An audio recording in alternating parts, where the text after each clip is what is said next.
Hi, everyone. We're going to get started in just a few minutes. I see the numbers going up, so just want to give everyone a chance to log on.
Okay, we'll just give it one more minute for everyone to log in.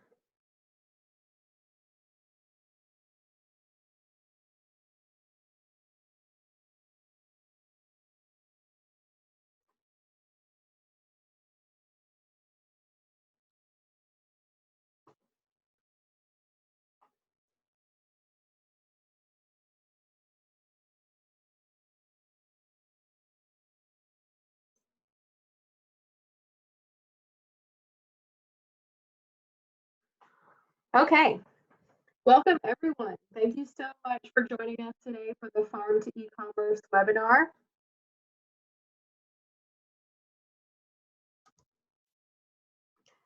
A few notes about Zoom before we get started. We have 476 people registered for the webinar today. So to minimize connectivity issues, your microphones have been automatically muted. Your video should also be off. Again, this is to keep things running smoothly. If you have questions, please utilize the Q&A feature. Feel free to type in questions as they arise. Q&A will be monitored throughout the webinar, and we have time dedicated at the end as well. I also believe you can upvote questions that others ask if you see a question that is also burning in you. We will post links and resources in the chat box, so please check it periodically. Again, if you have questions, use the Q&A feature, not the chat box. Additionally, the webinar is being recorded and will be made available to you afterwards. Before we jump in, I just want to take a minute to acknowledge why we're all here today. To say that the last few weeks have been a whirlwind is an understatement. Every day we are met with a new set of challenges and even more uncertainty than the day before. So I believe it's safe to say that we are all being pushed well outside of our comfort zone. While we are being challenged in unprecedented ways, I've also seen so many rise to the occasion and shift into new spaces, all in an effort to get food where it needs to go. For example, across Virginia and the Delmarva region, wholesale distributors are coordinating emergency feeding efforts. Restaurants are offering their commercial kitchens as processing centers. Farmers markets have completely redesigned their market format, and farms and food businesses are creating or expanding delivery services. And just yesterday, I received a notification on my Nextdoor app that a neighbor's lawn is serving as a pickup point for 3 local farms. And all of this movement and innovation, we are becoming more nimble, which will undoubtedly have lasting positive effects on our food system. These last few weeks have made me feel very proud and honored to be a part of this industry. So I just want to say thank you to everyone for rising to the occasion. There is certainly more work to be done, but I think we're off to a very good start. Hey, Caitlin, I think we're having some issues with audio. Okay. I don't know. So I wanted to do some testing to see if people can hear me to try to troubleshoot. I know Beth commented that the audio was poor. So people can hear me okay. So I'm thinking it's an issue with your mic. If you could talk into your mic directly, we'll see if we start getting some feedback. So Caitlin, okay. test some Testing. things. I'm gonna do some testing. Testing. Yep. 1, 2, testing. Is that better? Testing.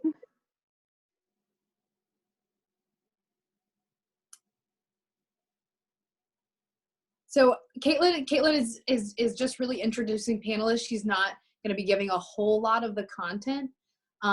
So if we have to improvise and I need to introduce folks, we can totally do that if the audio is really bad. But we're going to keep rolling in the interest of time, and let Caitlin, Caitlin, do you want me to just go forward and give the introductions and so we can get started with the content? Yes, sure. That sounds good. And I apologize for my connectivity issues. I'm going to go ahead and move forward. Okay. I will try to jump in here.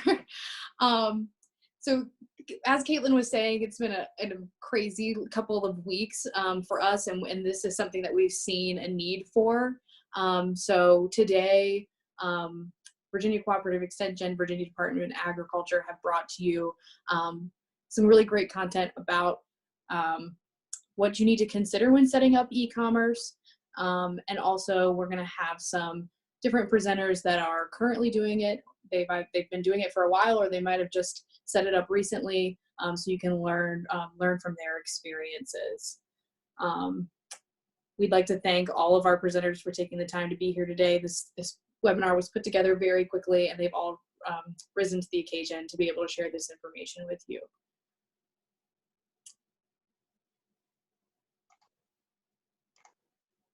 So with that, we're going to go ahead and do a poll to get an idea of who's with us on the call. If you've joined over the internet using the web link, you should have a screen popped up right now where you're able to respond to a poll.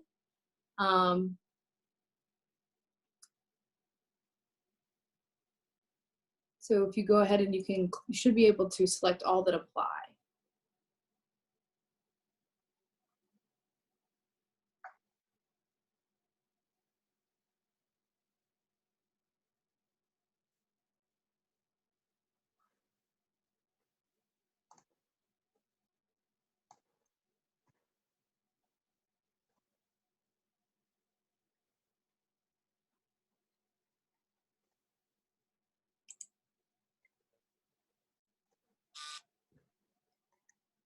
So we're starting to get some responses on the poll, so folks should be able to see it.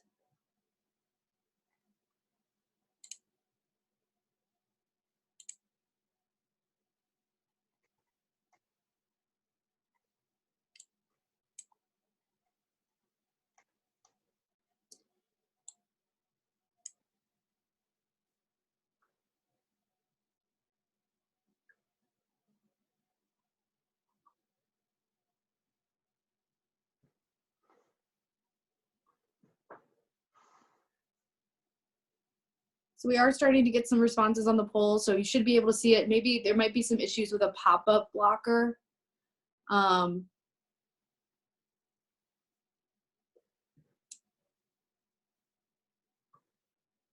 Thank you all for bearing with us as we're testing out all of the Zoom features for the first time. But this, Caitlin, are you seeing the poll? I do not. I'm not sure why some people can view it and some can't, but we will try to figure that out.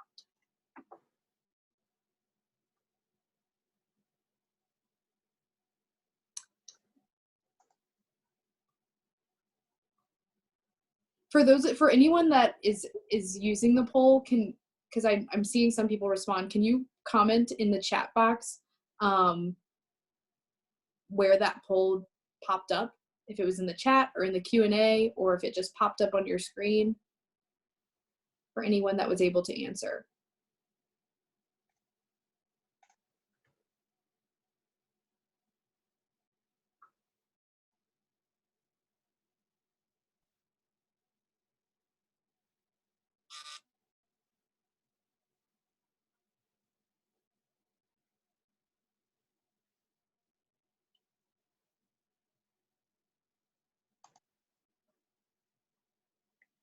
So at the bottom of the screen, you should have a button that says polls. If you click that, does that help anybody see a poll? Somebody commented that that might be.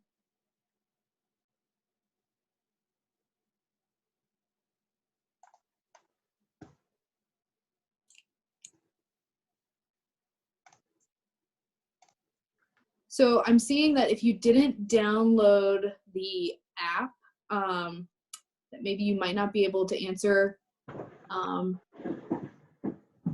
You might not be able to answer the poll. So I don't know how well the polls are going to work throughout this webinar, but we don't have that many, so it's okay.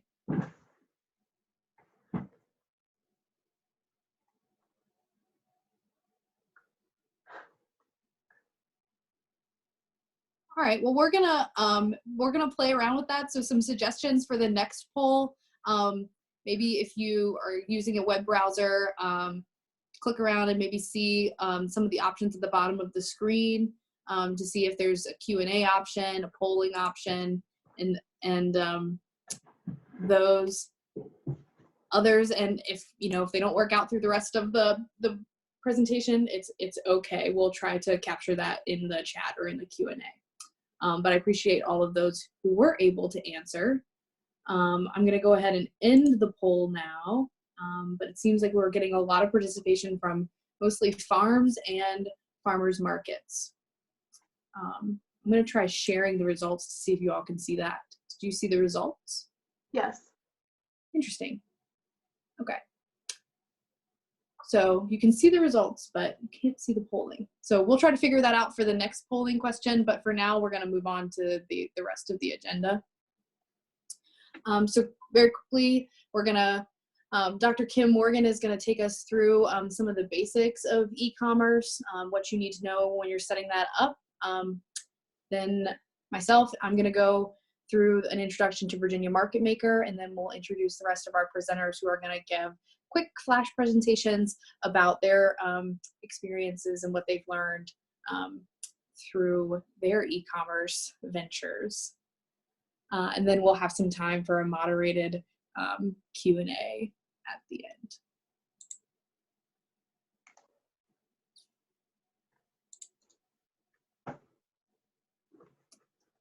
So with that, I'm going to introduce Dr. Kim Morgan. Kim Morgan is an extension economist with Virginia Tech and Virginia Cooperative Extension. She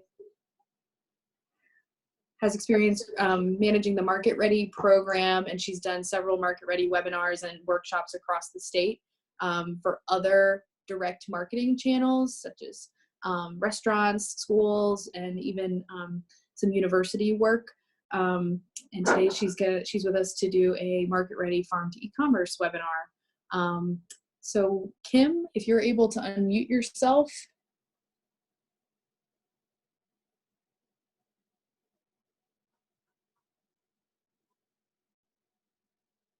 Or I can go ahead and try to do that for you, Kim. I believe I am unmuted. I will keep talking. You are, and we can hear you. Okay. How are we doing with sound quality? I see one vote for horrible. Oh gosh, I can hear you great, Kim. Yeah, you sound great. Okay. Okay, so Amber gave us a sound. Okay. Rural Virginia, gotta love connectivity issues, but I think for the most part, you sound great, Kim, so we're gonna roll with it. Okay, very good. Yes, I'm only 8 minutes from our hallowed Virginia Tech campus, but that counts as rural for those of you that have been in the Blacksburg area. So thank you all very much for attending. As French notes, we put this together pretty quickly, and the reason we titled it specifically e-commerce is to give you an idea of the many ways that you can promote, package, and sell your products through what we call electronic commerce. So I think I have someone forwarding the slides for me to our title slide. And what I want to start off with is you don't have to be online to be able to sell your goods, market your goods electronically. If you have an email address, if you maintain a listserv, if you have a database of your clients, that's also electronic commerce. Whether you can accept credit card payments, or you can accept payments through a cash app or through PayPal. These are all different forms of electronic commerce. So I don't want everyone to panic and think we have to have a website tomorrow, we have to be on Facebook tomorrow, we have to cultivate a whole new channel that we can supply our products through tomorrow as we face some challenges in how we normally get our products to our buyers. So I want everyone to sort of preface this with sort of step back and big picture, and then give you a really brief overview of what electronic commerce is. And then French and Caitlin and our other participants have got some great examples for you to see how it's being done. Next slide, please.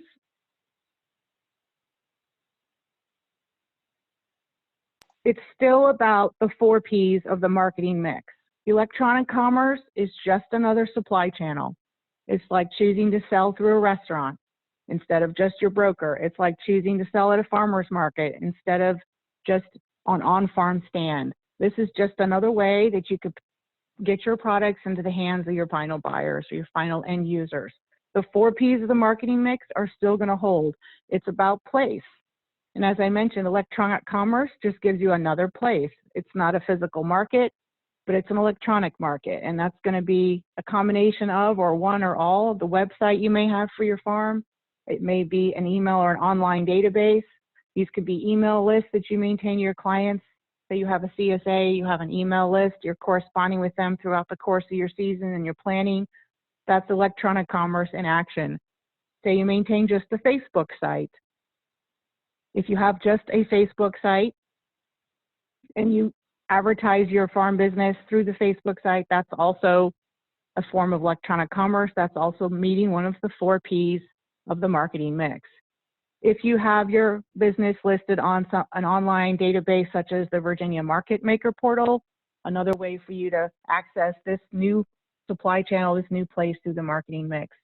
When it comes to pricing your product, if you're experiencing extra costs related to maintaining your electronic commerce, your e-commerce side of your business, you have to put that into your pricing strategy, and we'll speak to that. When it comes to your product, what you're offering through these different supply channels, again, a lot of us are having to sort of shift the course of business as we experience these challenging times with market closures. This is going to come down to what products do you have? What are your product forms? Is it already a frozen product? Is it a packaged product? Or you have a fresh product that you're now going to have to figure out how do you safely package it and make sure you meet all the food safety requirements. This is where you itemize what you've got. So instead of thinking what you don't have, I want you to sit down and think about what you do have. And this is going to be really key to deciding how you go forward with an electronic commerce offering of your products to your buyers. Packaging is going to be really important. Again, there's tons of information we can share with you on this. At the end, we're going to ask you to be thinking about, as I talk, as our examples come forth, make notes of what you have. What resources do you have? How are your products already packaged? What food safety protocols are you already following? None of this is going to change. You just may be needing to add an additional supply channel. So be focused on what you have. Don't be so concerned about what you don't have. We can plug some holes as we go forward. So we want you to keep that in mind. Again, it's still about the marketing mix. Storage and transportation, these may be things you've already got in play. These may be things that you need to organize. We see examples of folks that need additional refrigerated trucks as their customers are needing home delivery of their products, and it's an item that needs to be kept at a certain temperature for food safety protocol purposes. Other folks are wanting at-home delivery. Do you have access to transportation? Is it something you can send through Uber Eats? Is it something that you have some friends that have some kids at home that can drive and drop products off in a non-contact fashion so that the food is delivered on time and safely, but not where any one-on-one personal interaction is taking place? Promotion is the 4th P. Again, this is 2 channels. We have the 8 different ways of promoting our products through. Typically personal is what a lot of us do we have a lot of farmers markets on there. It's typically personal selling. Again, this can be handled through e-commerce as well. It can be handled through emails. It can be handled through your Facebook site. It can be handled through a database, such as, again, the Market Maker is an example, third-party database that's online that you don't have to manage the back end or the safety of it, but you can still have both types of promotion in play. So again, planning what you need based on what you already have and how you best want to reach the supply channels that work for your business. We'll go to the next slide, please. You all are still operating in what economists call imperfectly competitive markets. Imperfectly competitive markets means you have a defensively different product, a defensively different place that you're doing business, different promotional activities that you undertake, and then the final thing is different prices. You all have the ability to set your prices. With that ability comes making sure you very, very clearly understand the cost of producing and now marketing through different supply channels. Most of y'all that are marketing through different, say a restaurant and a farmer's market, have a different set of prices. It could be volume dependent. If you move extra volume, you may have a lower price margin because you're able to move it when you're in high season or peak season of production. So you all already are in what we call this defensively different. This is another reason why we can't offer you a one-size-fits-all sort of solution. And we wanted you to just, again, focus on what you have, talk about or sort of plot basically what sort of e-commerce channels you could enter into given the resources you have to hand, or where you could get quickly up to speed to handle different payment options, for example. But don't lose track of your customers. You'll hear me say this now, and you're going to hear it in our examples all the way through. Your customer base, your client base, prior to today and going forward is absolutely invaluable. That belongs to you and only you. And how you cultivated them, and then how you get them to refer their friends and families, and how you get them to come back and do repeat business, that's all returns to your marketing investment. All returns to the different supply channels that you're going forward into. So don't forget that. Your products may all be corn on the surface, but they're very different in location. They're different in production practices. They're different in those relationships. So hang on to that. Keep that in mind and stay in your lane, so to speak, no matter what sort of e-commerce supply channel you may choose to enter into. Again, a good thing about maximizing profits, the flip side, you want to minimize your costs. Don't go out there and immediately try to hire a bunch of web developers or an online merchant account taking credit card services. You want to be very specific and deliberate about what costs can you bear to take on at this time. What costs do you need to? Again, what do you have? What do you really need? You know, what does your current buyer list look like? What are they asking you to do? And then what steps can you partner with other agencies? Your farmers markets are being extraordinarily creative with how they're helping their vendors keep connected with those folks they're used to seeing every Saturday. So you still want to be thinking about minimizing your costs, both financial and human. Everyone that's still got a business in operation is facing labor shortages as folks are trying to stay home and trying to stay healthy and protect us all from exposure. But you have to be thinking about that as well when you're looking at your costs. There's a number we can assign to that, sort of take the emotion out of it and get it down in black and white. That will help you through this decision-making process as you go forward. And again, minimizing your risk exposure is a really key thing that we're urging people to keep in mind. We know about the risk exposure to our health, but we also want to think about the risk exposure to your business. Do you need to have people on your farm to continue selling, or is it better to find a farmer's market partner that will help you manage the exposure of folks to each other and still be able to do business? Some really creative examples out there. Again, we'll see that towards the end. Next slide, please. Again, what is it? I've already mentioned it a few times. It's just another supply channel. It's like selling to a restaurant. It's not. Many of you may have online presence through Facebook or social media, and you cultivate that. And some of you that don't have it, that's okay too. You can sign up on Market Maker and you automatically have an option to do electronic commerce, to have your business available that's being searched by folks across the state and our neighboring states as well. Again, these are just some examples here. We're all familiar with the website idea. If you have access to a developer and your website is already in play, make sure you communicate through that to your followers, you know, what kind of products you have, what you're still offering, that you're still open and doing business. If you're trying to hire, that's another thing you want to communicate through your website. Email databases, this is again, electronic commerce. Hopefully you've kept track of your clients in the past. Make sure you're communicating with them on a regular basis. Like many of you, you're probably getting emails from the CEO of every company you've ever had a rewards program with. It's the same thing here. People want to hear from you. They want to know you're okay. They want to know how they can support you. We're seeing a massive wave of support for our local producers and farms as we all suddenly really appreciate how nice and convenient it is to get our food. Even at farmers markets, right, it's quite convenient. So cultivate those relationships, communicate with people, let them know, you're still here and you still appreciate them helping you out however they can. An online database, again, the Virginia Market Maker is an example. Your Buy Fresh, Buy Local is available. Affiliation is available to indicate on there. We have connected with the Virginia Grown and the Virginia Finest program. So if you're already a part of those, make sure your profile is really current on Virginia Market Maker. You don't have to worry about if you have social media or not, website or not. If you do, you can indicate it on there as well. So we're trying to get you a one-stop shop with that. Again, French will speak to that going forward.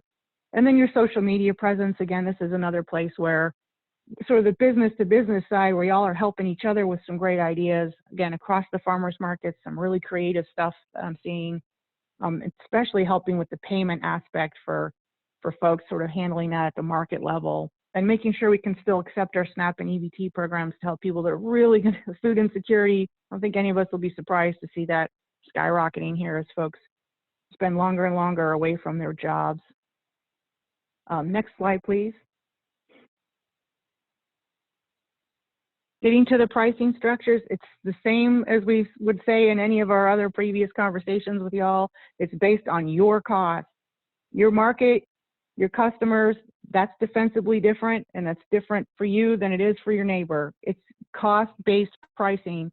You don't want to look what everyone else is charging. That doesn't really matter, especially now. It really matters what your costs are as you consider adding an e-commerce supply channel.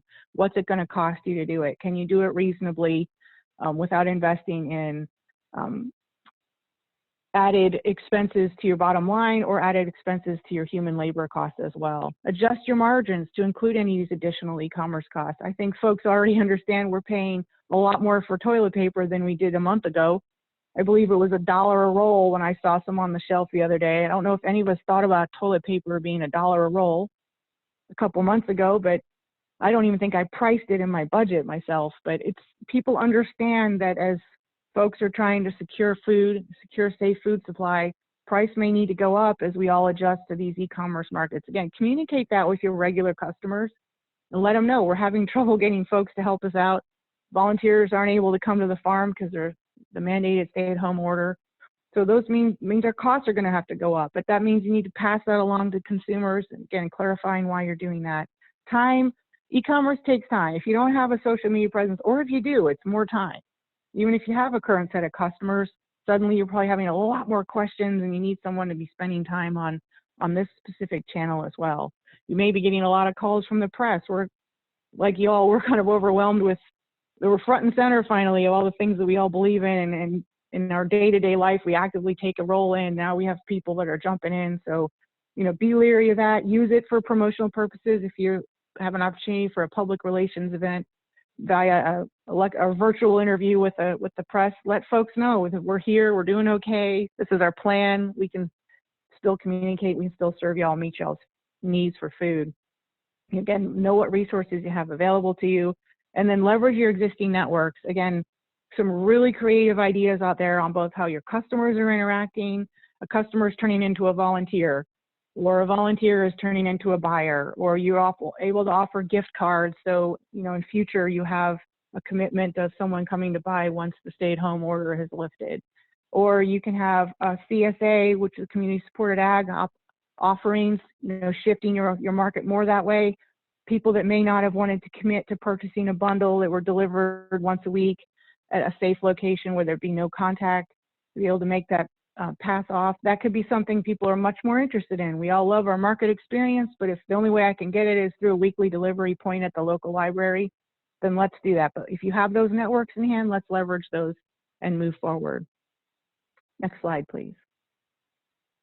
The product itself, again, think about what you have. For those that are already selling non-perishable goods that have some shelf life to them, you may have already, you know, those are your lines you want to start moving through. You may add more to your canning line than you planned on initially. You're going to have a higher expectation for canned good purchases as people are more concerned about stocking shelves. So we're seeing completely empty fruit and vegetable shelves, whether they're frozen or canned in our grocery stores. That could easily be an idea if you have the access to those resources. Put some more materials in your processing and be able to offer more of that product form to folks as they're needing to stock shelves and cook more at home. The product lines themselves, you may be able to do more things with strawberries than you ever thought possible. Besides jams, you may make a different type of beverage or a combination or pairing of it if that's an item that you have that's coming online. And you want to have it packaged with maybe a CSA offering or working together with a farm to partner with a combination of offerings so that you can, again, minimize those contact points and exposure points. Think about substitutes and complements along, your product offerings as well as what your neighboring farms maybe within the market have or nearby to you, or maybe you reach out across through the buy-sell forum on Virginia Market Maker, connect with people and find out how they're have a product that may be, hey, we're out of this, can you help us out? Or we don't have the market, they may have a market demanding a certain thing and they haven't got it, but you do. So again, make those linkages and find ways that you can, use the products that you have on hand to sort of plug into these electronic commerce supply chain opportunities.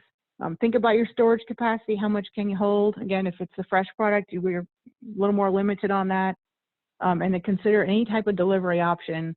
We've had questions about how do I mail certain product offerings, and will we even have mail service, or is Amazon really that far behind on delivery? We hear all sorts of stories, but it's, again, put down get on the phone, make some calls, see what offerings you have in terms of people that are delivering, and see if those are something that may cost out for you and still meet the needs of your current clients. Next slide, please. Moving on to the e-commerce promotion. Again, these are very similar to what we say, but I've tried to target the many different things you can do for promoting your products through an electronic commerce channel. Build on your brand. This is always important. This is always super important, but it's the face of your farm when you're not there. And now that we really can't be there, we physically can't be there one-on-one, even though we all prefer that. And that's one of the main reasons we have these differentiated supply channels and connections with our customers and higher price margins as a result, is because they know us and they like us and they trust us. Build on that. Don't let go of them. Find a way to communicate with them. Get your story out. Get yourself on the newspaper so people can find you. Make sure they got a way to get a hold of you some way through an electronic form, whether it's an email or a text message, something very simple. They want to communicate. They want to be able to reach out and touch back as well, even if we can't have our faces right out there. Sharing your farm story, where are you at? Where are you stuck? Where are you struggling? I've had friends say, oh, farmers must be doing great right now. Everybody's fine, food's flying off the shelves, and yet we see on the other side of the farm gate some depression in our prices and some not such great news. So this is news that needs to be shared with the greater public at large. And boy, that you got the microscope on you now. So think about your message. What's your farm story? What's your brand message? Keep it simple so it's repeated. 2 or 3 key points you want people to remember, whether you're open for business, whether you're asking for folks to switch to more of a risk-sharing purchasing option like a community supported ag subscription, or you're accepting volunteers at this time, or what you're doing. We're always following food safety rules here at our farm. This is some examples of how we've always ensured the safety of our animals and also our clientele. So let people know that that's what we're doing, and supporting also through food banks. I'm seeing a lot of stories with fresh produce not being able to go to restaurants. Even big companies are donating to food banks, which is great, except food banks are running short on volunteers. So let people see that we are part of our community. We're connected from one end to the other. It's just not about selling a bundle of spinach. This is our time to really think about our message.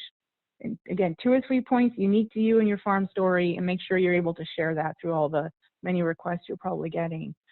Encourage trials for folks. You can offer buy one, get ones. Again, a lot of people are stocking up. A lot of people are buying for family, extended family members. They're buying for people that may not even, may not even be able to see. So that's one thing. If you're using the e-commerce channel, you want to think about accessing that. Volume purchases, again, people are freezing. Give them some advice on how to freeze products. I saw an extension agent talking about how to freeze bread, and I'm so surprised I was doing it wrong. I've never frozen bread before, so I guess I hadn't thought about it, but they gave an example. How do you freeze a loaf of bread that you purchase? So these types of sort of simple things to you, common sense things to you about your best management practices or handling practices for your own items, you can share with your clients and give them some helpful hints and encourage them to make big purchases. So again, if they can buy more at one time, that's less exposure to, one-on-one exposure as we all try to stay at home. Oh, Stephen, you'll have to check that webinar on how to, it's not a webinar, it was a recommendation from Mississippi State Extension on how to freeze bread. I saw that question pop up. Offer a loyalty rewards program.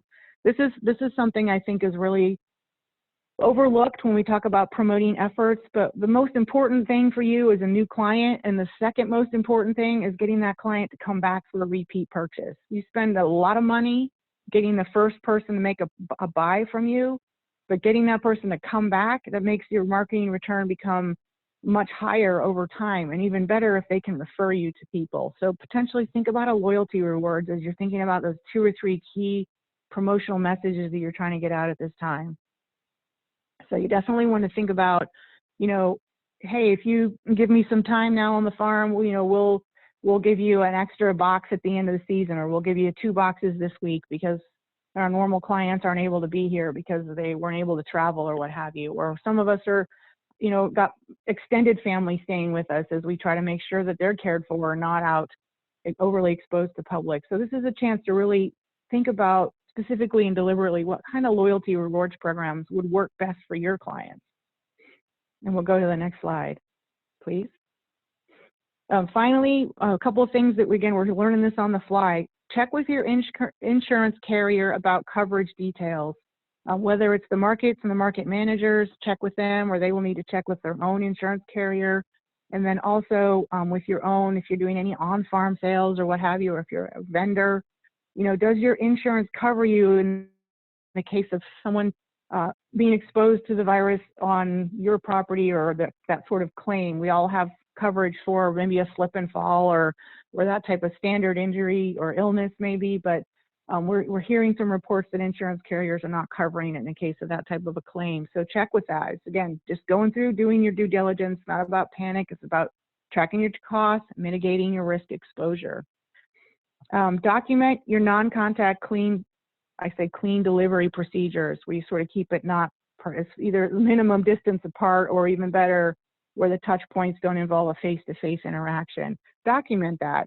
You write down your procedures and how you're going to deliver it, and then you take a picture of how you do it.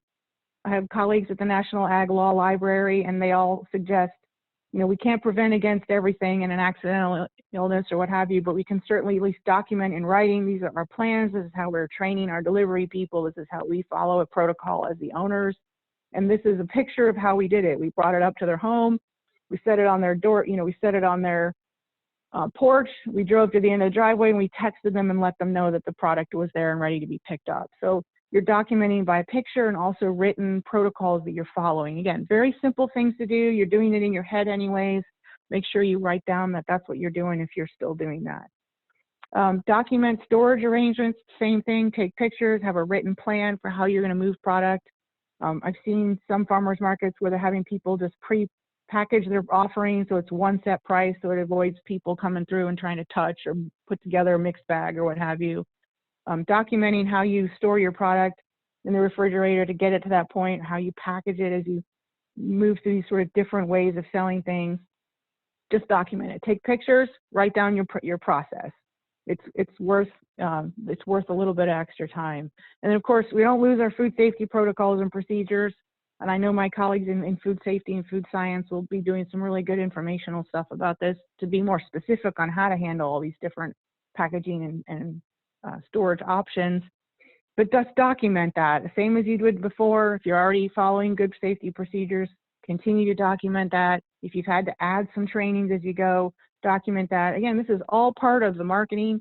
This is all part of defending your client base and extending it as well as you can in these times, because there are opportunities to extend your client base and deepen your communication and customer loyalty, even in times like this where we have concerns that none of us could have ever planned for. Next slide, please.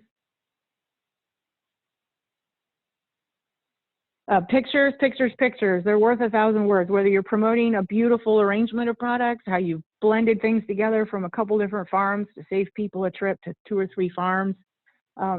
Pictures of your family hard at work. If you have teenagers that are hard at work on your farm, pictures of that. This is what we're doing. These are how we're wearing gloves. We're being careful. That eases people's minds. You don't have to write a whole documentary about your procedures if you've got some pictures of folks following your process. Same thing with your products. People are sitting at home. Facebook's trying to crash. We're so busy watching that and seeing what people are doing. So you make sure you've got your pictures up there. I've seen some really creative ideas, again, from many, many producers that are used to sell on farm or through markets. So frozen beef, but they've already got in the freezer, and they're doing some really innovative, okay, for $100, we'll send you this type of package, collection of pieces of meat, and they're, or cuts of meat, excuse me. And so they're being really creative instead of it being, oh, this is a high-end sort of restaurant offering. Hey, y'all are home cooking, you got the grill going, the weather's getting nice. Here's a picture of what we put together right out of our backyard. Anybody interested in signing up? Written date, timestamp, transaction logbook. Very simple process. Just get out a sheet of paper. You just write down the date, the person involved, and where you dropped it off, and the items. Very simple. It keeps track of it, and it's a way for you to show, should any need be, you have documented what you are doing. If you've got to write a training manual or training dates for folks as you bring them on, I think this is really important, especially if you're having volunteers out. You want to make sure, hey, we gave them a little 10-minute, tour of this is the way we handle in gloves and masks, and we don't shake hands, even though in the South that just feels like, I forgot to say, bless his heart, when I don't shake someone's hand when I first meet them. But you got to kind of train people to not do that. I'm having to constantly check myself, and fist bumps and the like. No, it's just say hi, howdy, how are you, and send them away from a distance. So make sure you've noted in there. We've talked to people about our employees or volunteers to do that. Written liability, share release from your buyers. This may be something, again, check with your insurance carriers. If you have legal advisors, I would recommend, we're new to this and gathering data as fast as we can. If this is something you need to know more about, again, let us know, and we'll put some information out there for you on that too. So you may think about a share release of liability or shared liability if you are having to interact face-to-face or any kind of contact with your customer base. You may want to make sure you think about potentially a liability release or share liability. Just again, simple documentation that people were made aware that they are coming around when we've sort of all been asked to stay at home if possible. So that's just an idea. Again, check with your legal advisors, and if you need more information on that, we can definitely let us know at the end of the poll, those of you that are able to answer, and we'll see about getting some information out there to you about that. Go ahead. And with that, I close with my absolute favorite quote. Problems are just opportunities in work clothes. I know everybody on this call has a filthy set of work clothes. If they're not on them right now because we're all at home, they're real close by. So these are just opportunities. And it's about looking at what we have. It's about tracking our costs. It's about, thinking of new and different and entrepreneurial ways of communicating with people.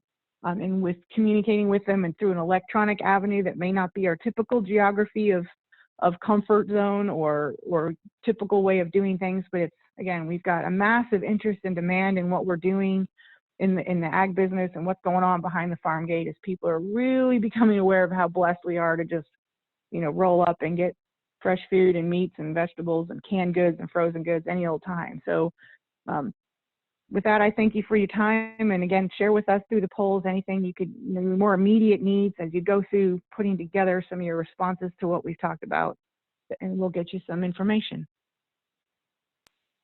Thank you, Kim. So that's a really great overview of e-commerce and some of the things to consider. Next, we're going to go into some more concrete examples of platforms and tools and resources that are out there that Kim alluded to. I just want to go back to some housekeeping items. If you have questions for Kim or other panelists throughout the presentations, please be entering them in the Q&A feature. In the Q&A feature, you also have the ability to upvote. So if there's a question that you think is a good question, we will address that in the Q&A section at the end. Other housekeeping items, we're going to try to do another poll right now. We'll see if it works. If not, we won't spend up too much time on it. But this is really great information for us to collect so that we can target more programs for you in the future. And I've been getting a lot of questions about if this is going to be recorded, if this is going to be shared in any way. And yes, we are recording right now, and we will be sending a link to that recording out to all of the folks that registered. And I can also include a PDF version of the PowerPoint with that as well. And if our polls don't work out, we might also be sending you a survey. So keep an eye out for that. But again, the Q&A feature is a great way to ask questions, and that's where we'll be looking for the moderated Q&A section at the end. So with that, I'm going to introduce the next speaker, which is actually me. So Caitlin, if you can change the slides, we'll get going. So my name is French Price. I'm a value chain coordinator with Virginia Cooperative Extension. My position is funded by a USDA Local Food Promotion Program grant. I've helped to put together this webinar today, but I also want to share with you all about a great resource in Virginia that we have called Market Maker. So Market Maker is a nonprofit organization. It was founded by extension specialists when they saw a need for this over 15 years ago. It's managed by extension economists, and it's in some really capable hands. It's a national network. There's over 20 states and Washington, D.C., and it's growing, and it's open to all. So any food and ag businesses can create a profile on Market Maker. You actually don't need to be located in Virginia. I know we have some folks on the call from other states. So if you're interested in getting on Market Maker, you can create a profile, and you're actually still able to use a lot of the features of Market Maker. Your state just won't have its own landing page and resources behind it. So it is open to all. So a little bit more about what it is. If you want to take notes and check it out later, the website you can visit is va.foodmarketmaker.com. That will take you to our homepage where you can start to click around and see some of the features, but its main features are a searchable map. Market Maker is a database of local foods. So farmers, restaurants, food businesses, farmers markets, they can all create a profile on Market Maker. And then buyers or foodies that are interested in finding local foods can go on there and search for products by region and also different product features. There's also a buy and sell forum. This is sort of like a classified section where if you have a Market Maker profile, you can go and share that you have products available or that you will have products available to harvest. We've seen buyers also use this when they're seeking product. So this is a really great tool right now, especially I was getting calls a couple of weeks ago from farmers that had lost or had canceled sales due to schools and universities closing.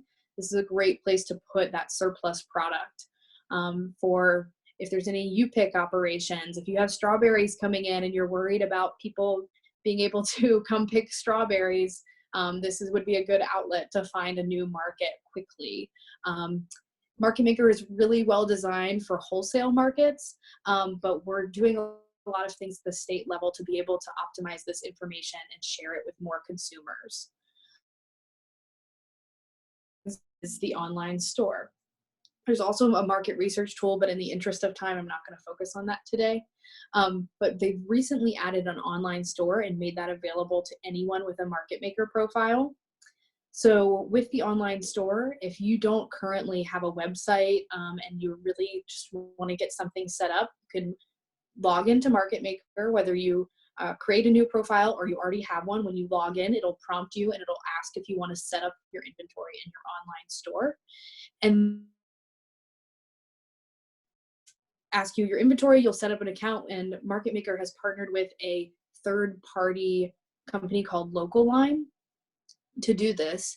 And so if you sign up through Market Maker, it waives Local Line's monthly subscription fees, but there is a 5% transaction fee on all sales. So that is a really great option for anyone that's interested in getting e-commerce set up quickly, and they don't have time to build a whole new website or get something set up. It's a very quick solution, but I will say that that is only available for individual farms. It's not available for markets or anyone that's aggregating product at this point. So those are just a few of the features of Market Maker. I'll quickly do a crash course on how to register, so you can click around, but I am always available as a resource if somebody has questions or they're interested in getting set up. So next slide. All of those features I just mentioned are free for anyone to use in Virginia, thanks to Virginia Cooperative Extension, VDACS, and Farm Credit of the Virginias. So to register, you'll visit va.foodmarketmaker.com/register. That will allow you to log in using your email account and a secure password. It's very easy to change your password if you forget it, or if you find you're actually already on Market Maker and you didn't know it. You can claim your profile with a new email account, and you can create a new password very easily. There are real people behind this website. So if you have any technical issues like that, we can definitely help you. From there, you'll go on and you'll select your business type. There's a lot of different business types. I know we can't fit any of you all in a box. So just select your main one when you're just registering at first, and then you can go back in later and add the additional, business enterprises that you have. So, if you're a vegetable grower, but you also have an agritourism operation, you can indicate that in your Market Maker profile. And you can also manage multiple businesses through one Market Maker registration. So if you have your individual farm, but you also manage the marketing and administration for your farmer's market, you can function all of that through one Market Maker registration. Next slide. Then you'll go through and add your business features. This is all of the things that people are going to search you by. So all of the criteria, whether that's the products you have, the growing practices you use, your methods of sale. This is where if you're a farmer's market or you're a farm that's adding e-commerce or you already have it, you really want to make sure that you check the box for methods of sale. I've seen some people on here comment about farm to school. If you're willing to sell to schools and you're able to do that, make sure you indicate that, because these are the search criteria that people are looking for. And also make sure to add your link to your e-commerce store if you don't end up setting up one through Market Maker. If you're already using something like Lulu's Local Food, make sure that you include a link to your store on your profile so that people can shop now. That's the end goal. So make sure you include that in your profile. Next slide. And then the last step is to add your affiliations. The exciting thing about Market Maker is that we've partnered with several statewide marketing organizations to be able to kind of manage their database. We all get really frustrated trying to update our information and keep that data current. And so this is one way that we're really trying to make it simpler for farmers and farmers markets and food businesses. They only have to remember one profile, like login information, one password, and they can update their information with all of the programs that they're a part of. So it's not a monumentous task if you just want to change your hours. You can change that. Hopefully, we're working to a point where it'll be in one place. But working with the Buy Fresh, Buy Local chapters is one way that we've been able to make managing databases easier for everyone, and also get some of this data out to consumers and market it that way. Next slide. I won't go too far into the online store because I want to save time for our panelists, but if somebody has questions about setting up their online store with Market Maker, please just reach out to me. So with that, I think it's time for us to introduce some of our panelists. We have a lot today to get through, and we're running a little bit behind schedule, but our first panelist is going to be Margaret Hutcheson with the Madison Farmers Market. I believe, Margaret, if you can't unmute yourself, I'm going to try to do it now. So it says I can't. Okay, great. Okay. Thanks. Sure. I will talk fast. So we started 5 weeks early. Hold on, I was on a.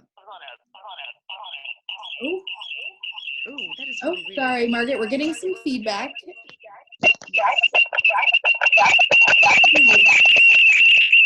Okay, I'm going to mute you.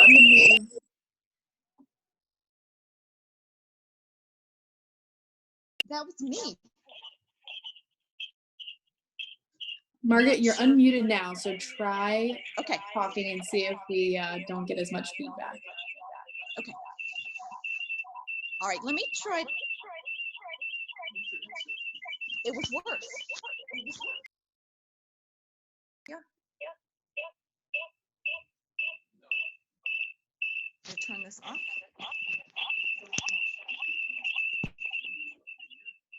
All right.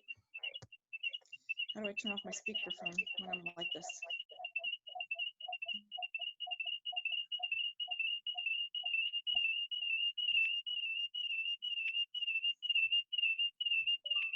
You need to mute one of your devices, Margaret.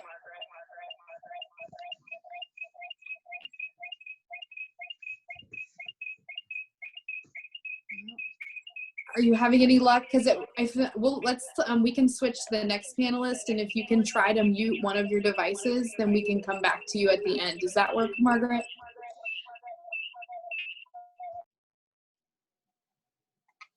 Okay.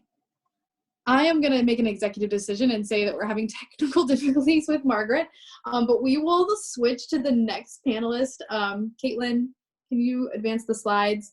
Hopefully, I'd like to introduce Dr. Katie Hoffman. She is the marketing and operations person for Fall Line Farms and Local Roots Hub, and she's with the Center for Rural Culture. Katie, let me see if I can unmute you. Can you hear me, Katie? I can. Can you hear me? Okay, great. We can hear you too. Great. All Good. right. Something worked. Katie, if you'd like to go ahead and share your experiences with Fall Line Farms and Local Roots, just give us a quick overview of why you chose the platform you did, what's worked well and what hasn't, and tell us what you learned. Thanks. Will do. All right. We chose the platform we use in 2008 when our organization got established. For anybody who doesn't know about it, Fall Line Farms and Local Roots is the nonprofit 501c3 market. We operate with a crew of part-time staff and volunteers. They make it all happen. And we are a program of the Center for Rural Culture, which is another nonprofit. And if you'll go to the next slide, I'll talk a little bit about our mission, which is to support local economies and agriculture, to protect rural landscapes and traditions, and also to conserve natural and historic resources. And of course, Fall Line Farms and Local Roots fits particularly the first two of those. From the beginning of our market, the intention of our board was to have the market serve local farmers by giving them an additional outlet for selling things. We're meant to be a direct-to-consumer complement to farmers markets and farm stands, not competition, but another way for local farmers and food makers to sell what they have. The next slide will tell you a little bit about how our market works normally. Our members order online between Friday at noon and Monday at midnight. They choose the items they want, put them in their cart, and then pay for them. On Thursday morning, the producers show up for what we refer to as our farmer flash mob. The producers pack each item with the customer name and pickup location on the label, and the farmer flash mob is where everything gets sorted by pickup location and goes to its destination. Then when it arrives at the pickup location, our volunteers mostly put the individual orders together for customers who then show up during the appointed hours for that location and pick up their orders. Our goal has remained the same over time. It's totally connected to our mission.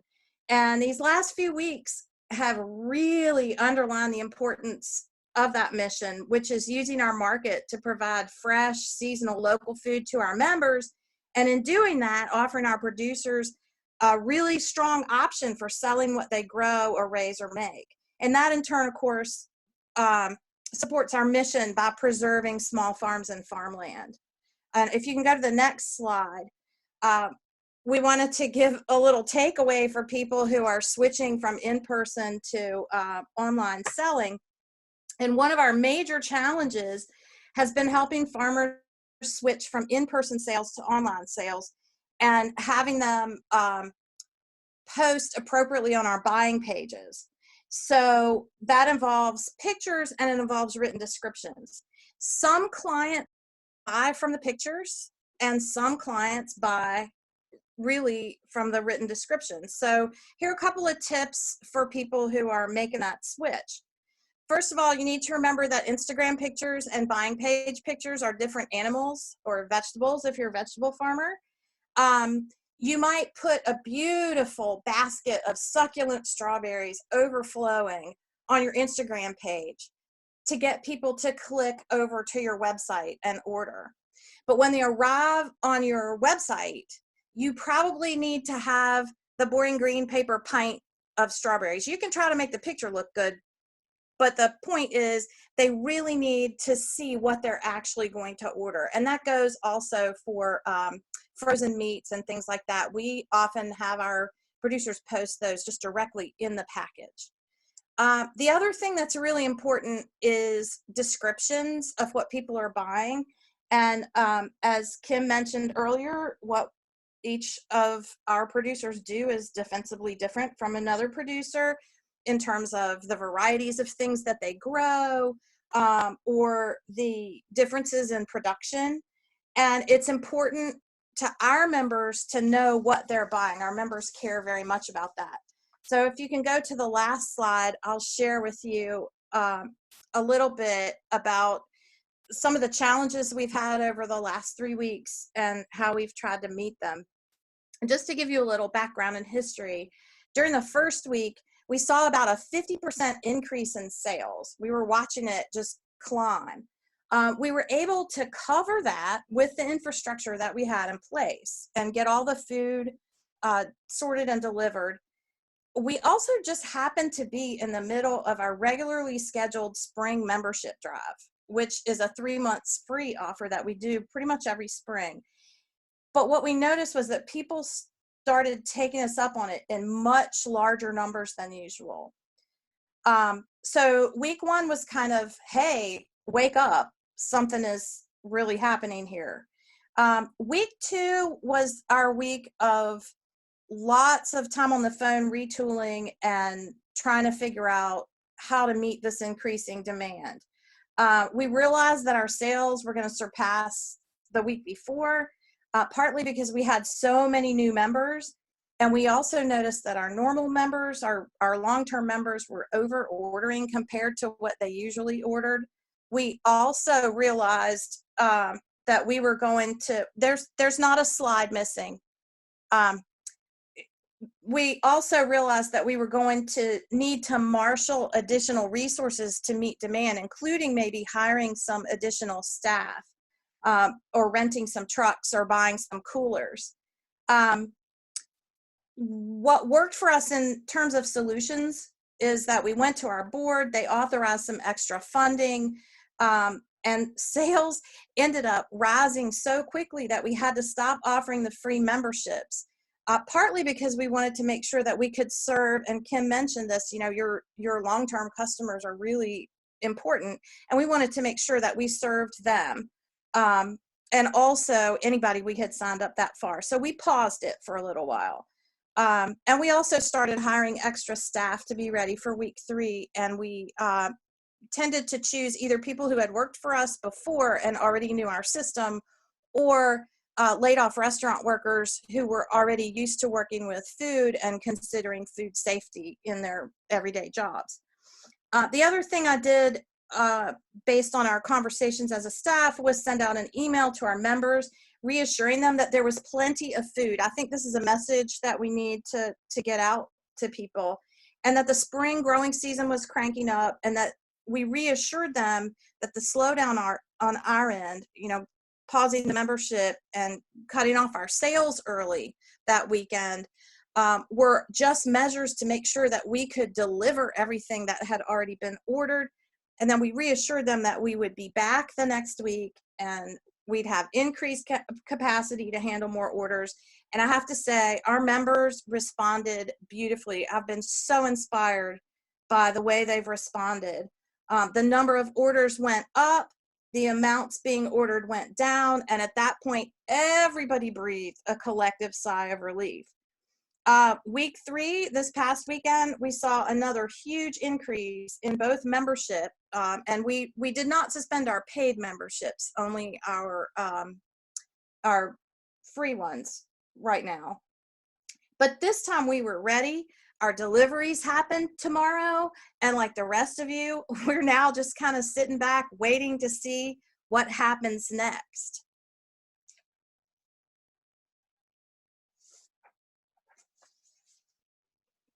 That's it. Thanks for that, Katie. I think everyone is learning how to pivot right now, and you all already had a system up and running, which was great, but it does not mean that you were, free from any sort of pivoting. So thanks for sharing that with us. And now I think we're going to try one more time to see if Margaret can join us. So everyone brace yourselves. I am going to unmute her, and Katie, I'm going to put you back on mute. Okay, thank you. Thanks, Katie.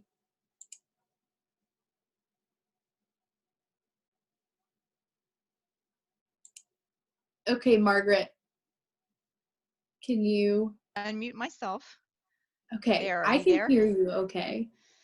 Okay, sorry about that. Good. This is only my second time ever being on a video conference. So Madison Farmers Market is a small market.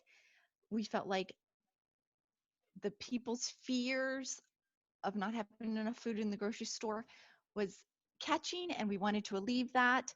We had pork vendors that had freezers stuffed full.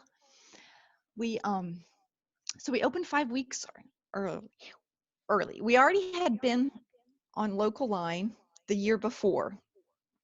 So we went from 3 sales for the entire previous year to 40 sales last week with $1,800. We have talked our vendors into adding 6%, which covers their taxes and their electronic payments. Local line is about $20 per person per month. I'm sorry, I'm having my own echo, so I'm hesitating in my speech. We went to online prepaid orders, curbside delivery. We do feel like the 10-person ability to do carry out and take out is a short-lived process. So we wanted to be completely ready. We come masked, face shields, gloves.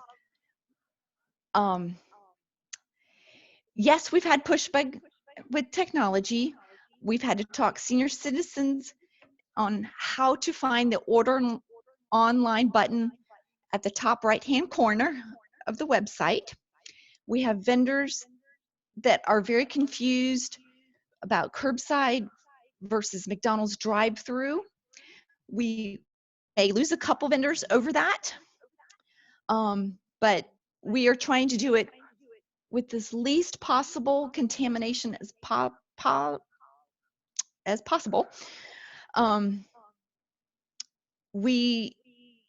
So Local Line had 3,000 farmers upload, not last week, but the week before.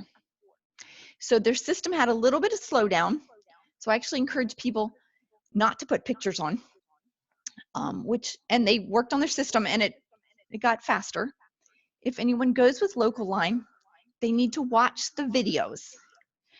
Local Line has the capacity to give you an order delivery summary, a pick summary, all by vendor or delivery date, and you can set limits.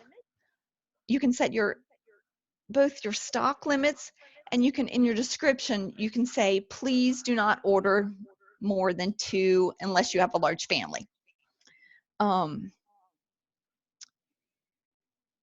Yeah, for the larger markets, I think you're going to have to go to CSA model with various pickups. I do feel like we have food, and we have to encourage the public, because the public, I think, feels like Rome is burning, and that their psyche is being changed right now. So we're rewriting normal. I'm hoping that VDACS can make some temporary changes, perhaps, to get more food to the public and to relieve the fears and panic. I'm hoping you can get the market vendors and the restaurant vendors into the grocery stores through a collaboration of VDACS and Extension. I'm hoping VDACS and Extension can encourage more vegetable consumption, because that's our quickest turnaround food. We may have to have cooking classes. We may have to give recipes. We may have to link to YouTube sites. I was really hoping VDACS could do a temporary loosening of the not for resale meats, not to go into the grocery stores or the restaurants, but to be direct sales from the farmer to the client. That maybe they could add some labeling, like the not for resale, processed and prepared without state inspection. And I do think we need to plan to help feed the poor, getting wild game to food banks, helping with Meals on Wheels. If there's any Meals on Wheels people out there, I just heard of a website called zippymeals.com, and it works out all the logistics of Meals on Wheels. And I'm sorry, this is really, I know this echo is like making me crazy. Anyway, so my advice is change, hang in there. You can do it. Square has made curbside payment options. PayPal is quick and easy. You can do things. Just jump in there, relieve the public's fears, and provide food. Thank you. Thank you so much, Margaret. That was great. Those are all really important things to be thinking about. And, I think there's a lot of folks on this call that are thinking about policies and how we can immediately mitigate some of these concerns and impacts through policy. So thank you for mentioning that. Next, we'll move on to Matt Coyle with Piedmont Environmental Council.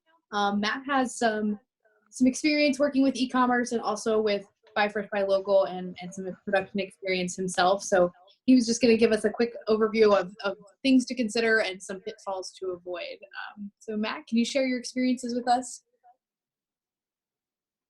Let me try. Can you hear me? I can hear you now. Can everyone? Awesome. Hi, everyone. This is Matt Coyle. I'm an outreach assistant for the Piedmont Environmental Council, and I'm the Buy Fresh, Buy Local coordinator for Loudoun County, the Northern Piedmont, and the Greater Charlottesville areas. Before this role, I ran an online food hub in the Culpeper and Warrenton area called the Fresh Harvest, and we sold for about 45 local farmers, bakers, florists, and things like that online. I wanted to thank French and all the other panelists for organizing this webinar today. I think now more important than ever, it's so important to have this conversation. So thank you all for joining. I'm going to try to make this brief. I know we're running over time here. But I come from the school of thought that the future of food is local, and the future of local food is going to be online. Now more important than ever before, I think that's becoming the case.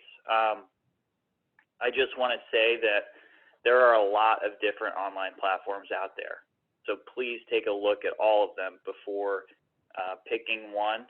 And personally, I use WordPress's e-commerce platform called WooCommerce. So I'll talk about that today and share a few best practices with you.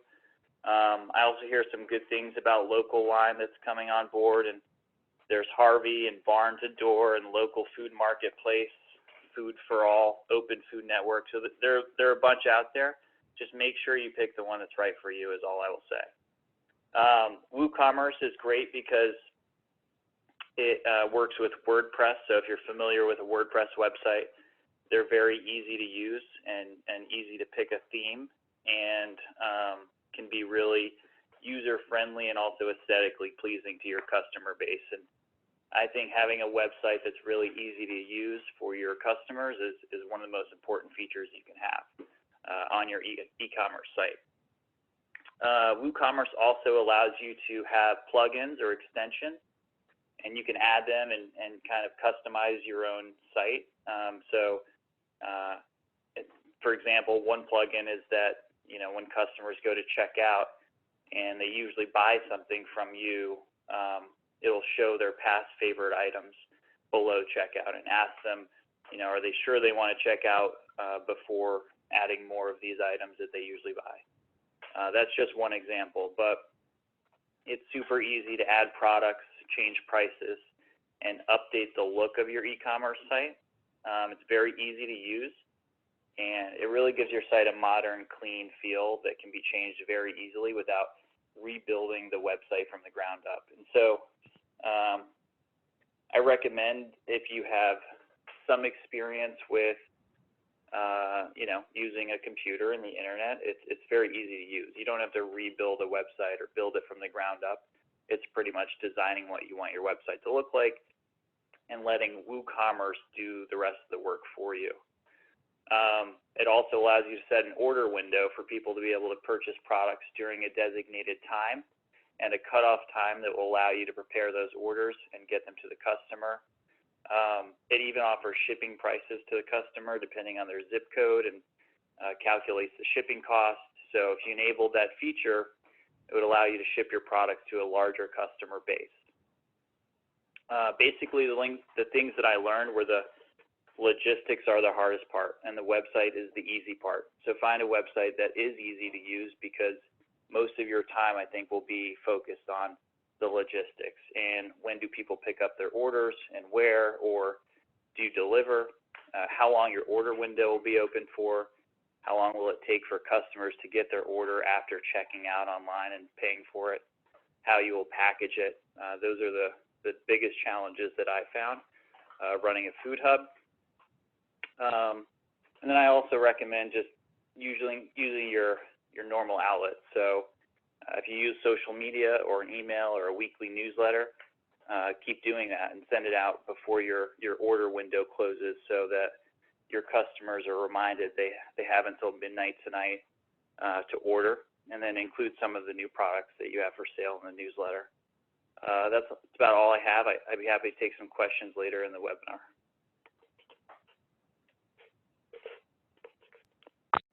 Thanks, Matt. That's really great to think about. You know, for people that have, you know, already have existing web pages, especially if they're using WordPress, I think WooCommerce is a good option, and there are so many.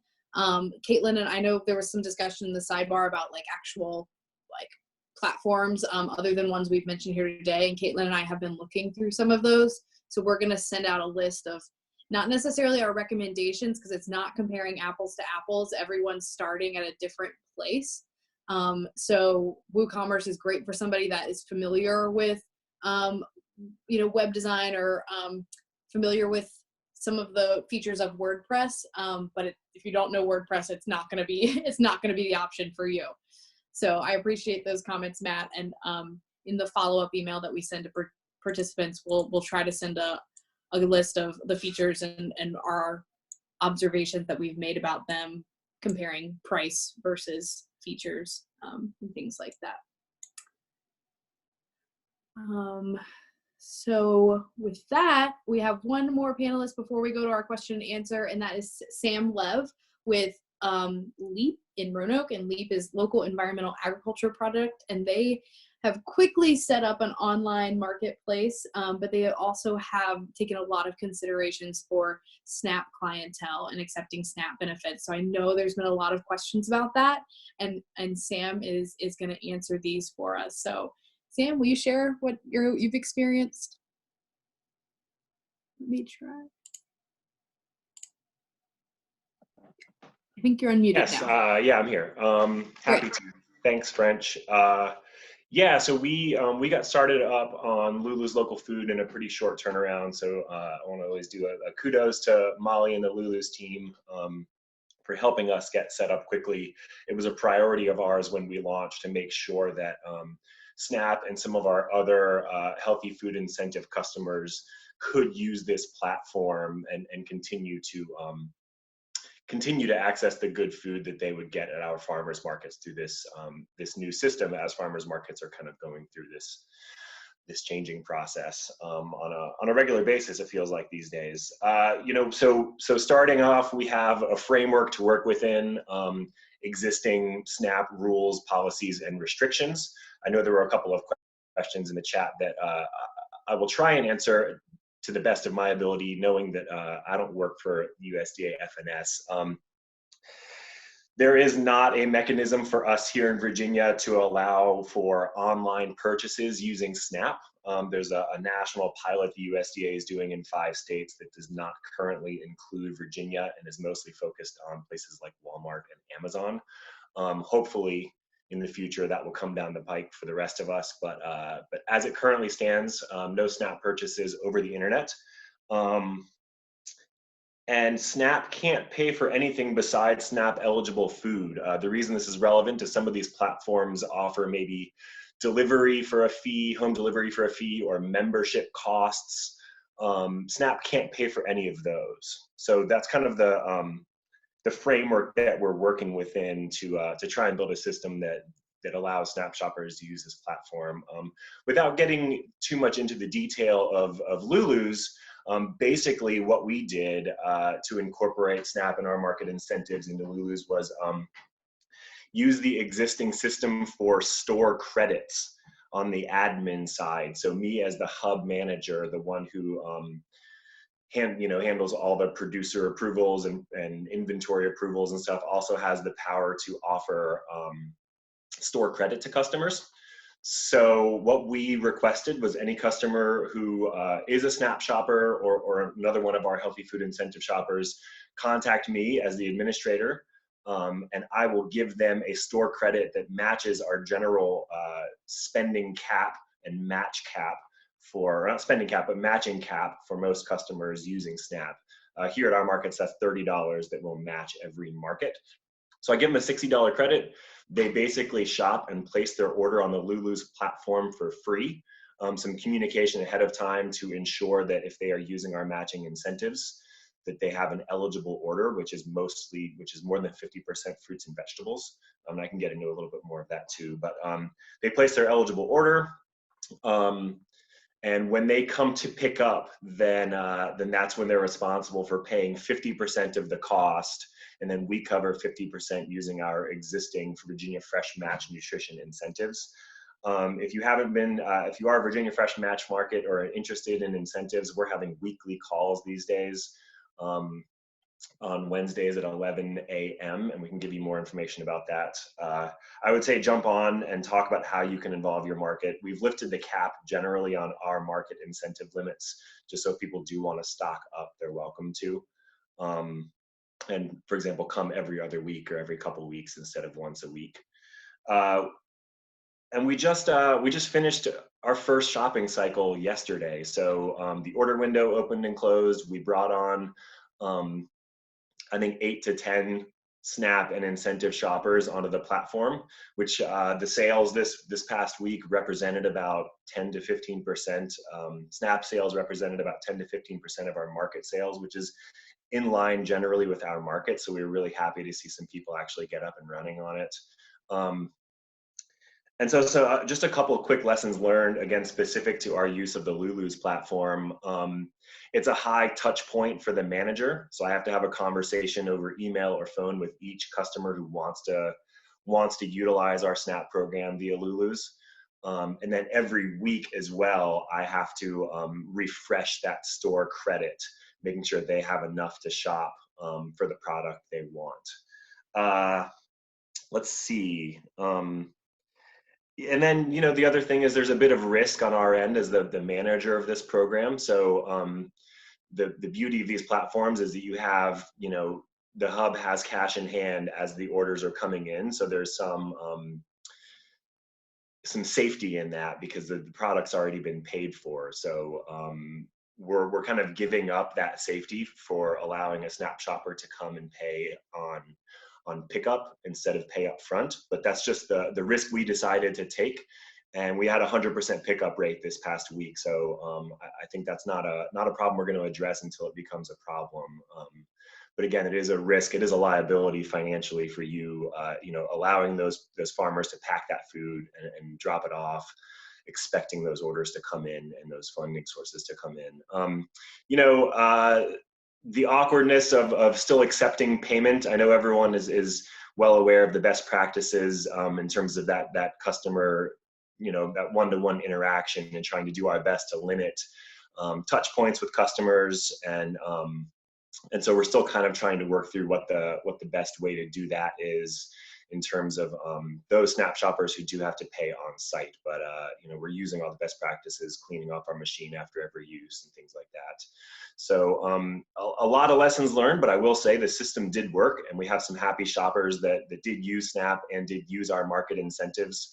And so, you know, to wrap up, really excited to kind of work with the Lulu's developers on some future solutions. They are really invested in us and other Lulu's users kind of having a good customer experience for Snap Shoppers and a good experience on the admin side. And so there will be some changes coming down the pipe that that we're working on in lockstep with them to really try and make this process smooth. You know, we don't want to make it any harder for Snap Shoppers than it already is to get to market and to shop for food. So everything we're doing, even though it takes we're taking a bit of a financial and staffing time hit to do so, is really try and make sure that there's no additional difficulty, you know, additional layers of difficulty for Snap Shoppers than there are for any other customer.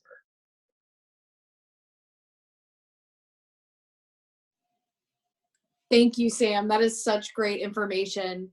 I know this is a huge area that people have a lot of questions about, and we might actually need to devote an entire webinar to it due to the amount of questions that we're getting. So I really appreciate you sharing with us today, and I think we will, in the survey that we send out to folks at the end, I think we'll, because that was one of our polling questions, was to figure out what other webinars, follow-up webinars people want and information people want, and I think this is definitely going to be something that we're going to get a lot of more questions about. Yeah, one last thing, French. Sorry, in response to a couple of people, if anyone is getting up on the Lulu's platform, Molly, the head of Lulu's local food, and I are starting to work on maybe a weekly or bi-weekly Friday call, so people can come and give development ideas and really talk specifically about how we can facilitate Snap at using this online platform. So people can contact me and we'll share that information out if they have any questions. That's great. That's great. And we'll make sure to include as much information about that as we can when we send a follow-up email out to participants. So with that, we are at our time, but we do have a few questions in the chat box that I want to make sure that we get answered. So if you want to stick around and answer questions, please do. But I just wanted to make sure that we address some of those. We didn't focus on food safety today, but that's another huge issue with a lot of questions floating around right now. And their Virginia Cooperative Extension specialists are going to be doing a food safety webinar next Thursday from 10 a.m. to noon to answer a lot of those questions that farmers markets and direct marketers are having. So definitely keep an eye out for that. But I'd like to switch now to the Q&A chat box if folks are still on and they want to take a look at that.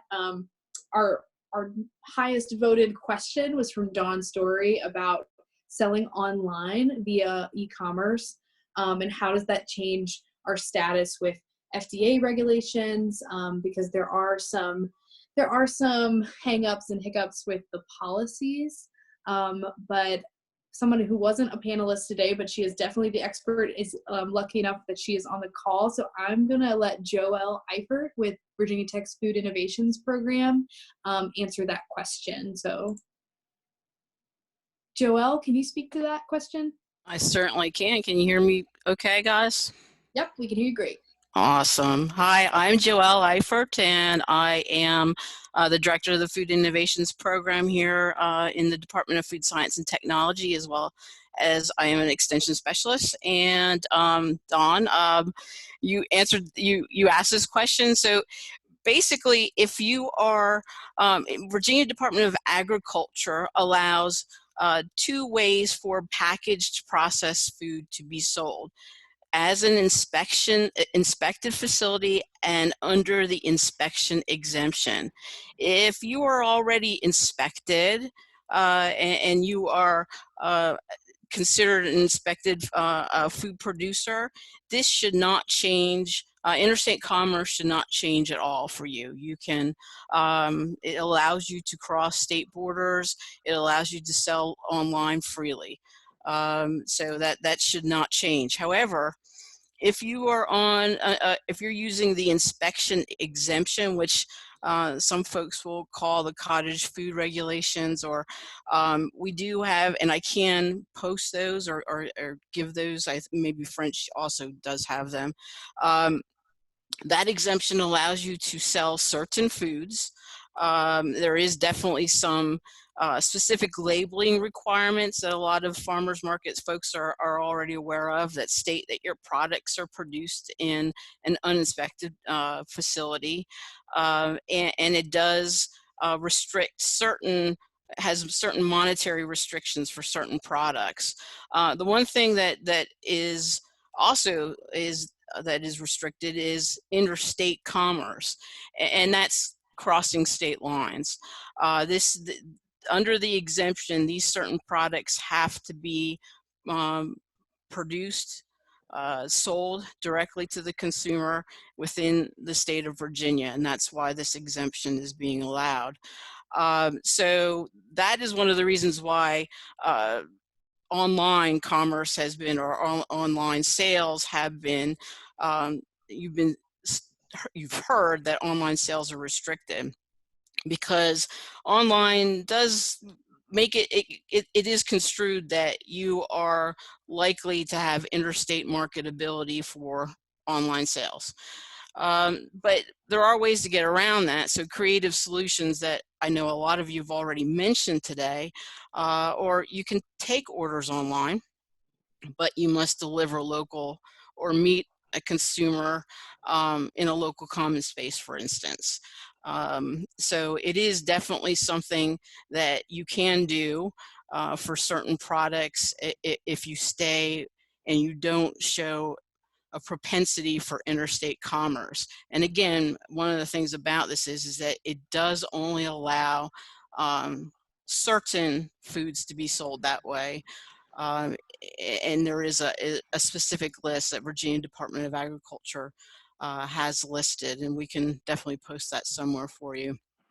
And then remember too, if you're a restaurant caterer entity, Virginia Department of Health, they do require, regardless, they do require an inspection if you wish to have that kind of business. But if you have further questions about products that are covered by it, or ways to sell locally using e-commerce but not look like you're going into interstate commerce, we'd be glad to help you with that.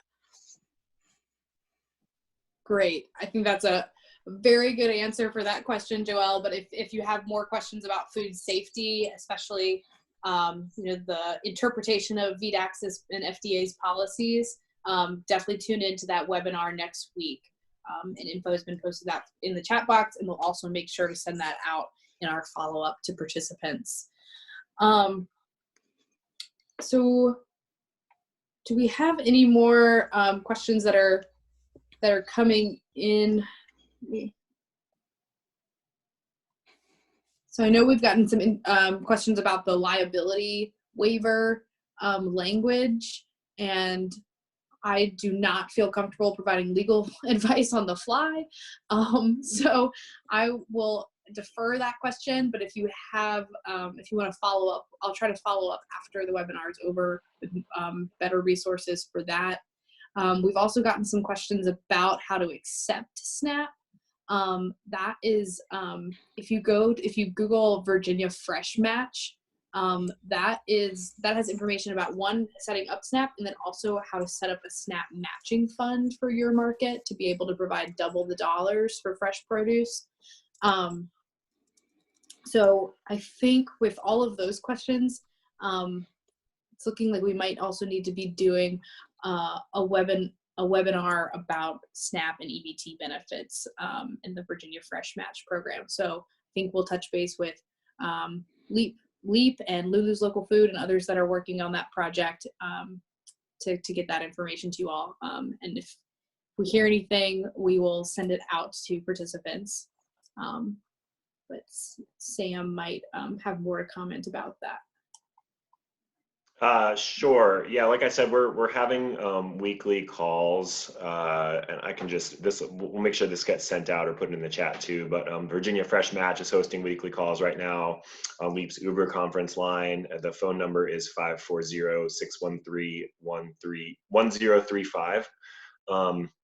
And that is just to continue the conversation around market incentives and food access in this time, to make sure that we're all sharing best practices and everyone's on the same page about things too. VAFMA has great resources if you're not set up on SNAP yet. That is kind of a lengthy process of applying with the USDA FNS. It does take usually a number of weeks to complete the application and have it processed and stuff. And so it's not something you can just get up and ready to do tomorrow, for example. But VAFMA.org can take you to the SNAP EBT toolkit that the Cooperative Extension created. Lots of great resources there. Thanks, Sam. We got another question about Market Maker from Dave Close to elaborate on some of the changes that are going to be marketing more towards consumers. I can speak to that a little bit. Like I said, Market Maker is especially designed for business-to-business connections. So thinking of, farms selling to schools, farms selling to retails, restaurants, even, distributors, hospitals, that sort of thing. That's what it's really designed for, but the data is there. So what we've done by partnering with like Buy Fresh, Buy Local, we've been able to take that same data and basically pick out businesses that specifically market to consumers, like farmers markets and farm stands and CSAs. So if you look at buylocalpiedmont.org, that's a really great example of how we're using Market Maker data and showing it to the public. So buylocalpiedmont.org has a searchable map, and you can search all of their Buy Fresh, Buy Local members. And hopefully in the next couple of weeks, we'll be rolling out a searchable map that's a lot more user-friendly for consumers. It doesn't have as many of the nitty-gritty details that business buyers might be looking for as far as like pack sizes and things like that. It's really going to be a more user-friendly for your average household consumer. So hopefully that will be coming out in the next couple of weeks, but we will see. So it's really important for any producers or markets or food businesses that are on the call. If you don't already, please create a Market Maker profile. And if you already have one, update it so that it's current, because we're really doing some exciting things to be able to use that data and get it out there and spread that information.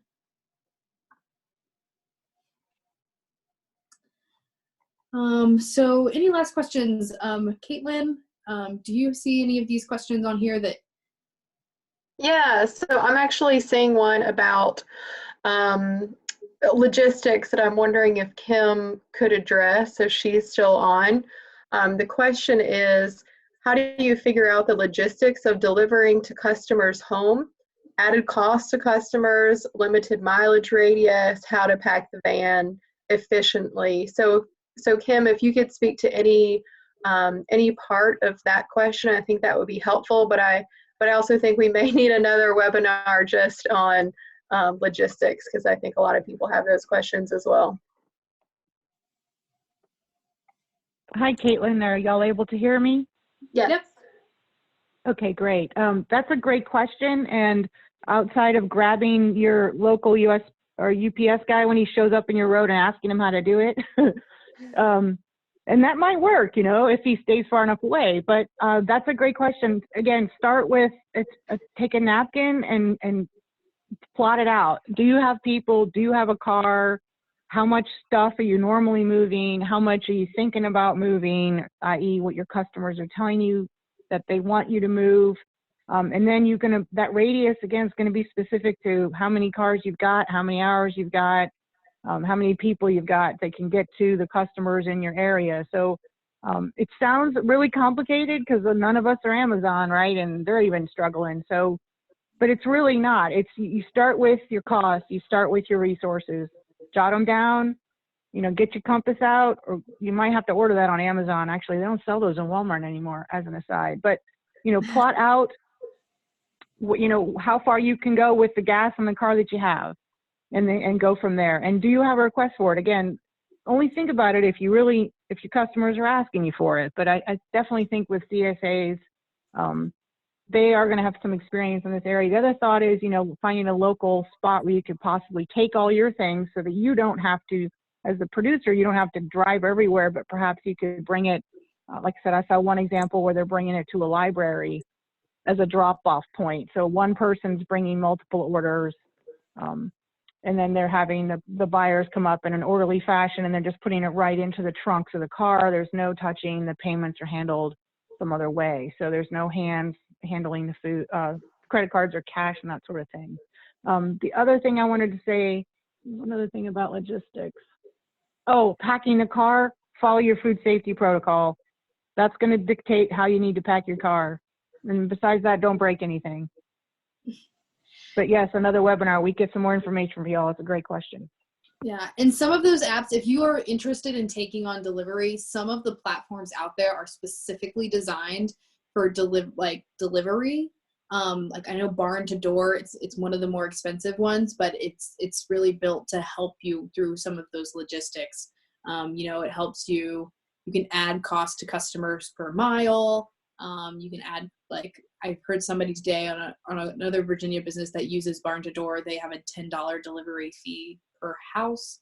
But I know that like pretty standard reimbursement rate is around 50 cents per mile. So I think all of this is going to be learn as you go, and you have to do trial by fire. So, you know, starting with a limited mileage radius, like keeping it really small and then expanding out.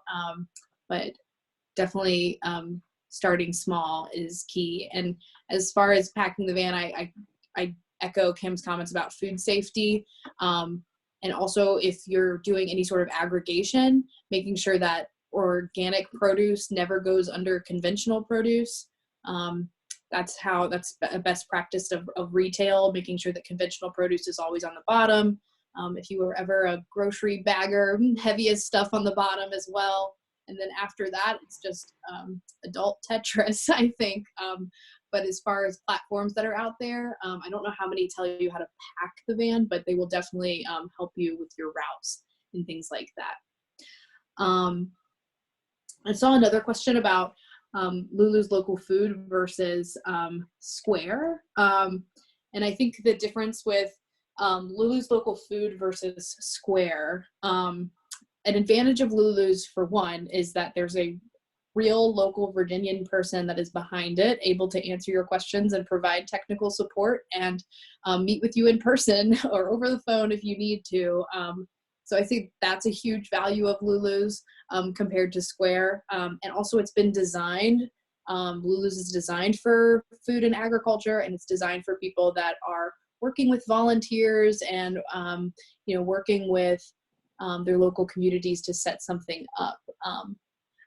Square is going to be a really professional tool to use as well, but it's not going to be as designed for farms. So one example I really like to use is let's say, you know, you have sold 5 heads of cabbage to pick up in a few days, and you haven't harvested them yet, and a deer comes through and eats all of your crop, and so then you have nothing to sell. Lulu's is built for that, and it's built to provide credits or be able to manage your inventory in a way. You can do that with Squarespace as well, I think, but Lulu's is built for that, and I think it's also really great for sharing information about your business and working with other farms to do that. Let's see. Are there any more questions? I haven't been looking at the chat. I don't think any ones that we can answer immediately, but I did just want to add too on the Lulu's versus Square question. I think if you've narrowed them down to 2, that's great. And you'll have to continue to do some research on what's going to work best. And as French mentioned, we're going to be sending out additional information about various platforms, one of which is a webinar that I actually watched from North Carolina this week, and she goes into an in-depth instruction about how to set up Square. So again, it's just collecting the information that you need to make the best decision. True.